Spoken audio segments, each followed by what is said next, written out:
Swine flu మహమ్మారి తెలుగు రాష్ట్రాల ప్రజలను భయపడుతోంది.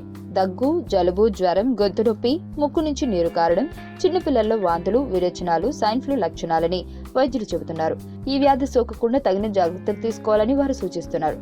ఈ లక్షణాలు ఉంటే మందులు వాడినా 48 గంటల్లో తగ్గకపోతే స్థానిక వైద్యులను సంప్రదించి పరీక్షలు చేయించుకోవాలి.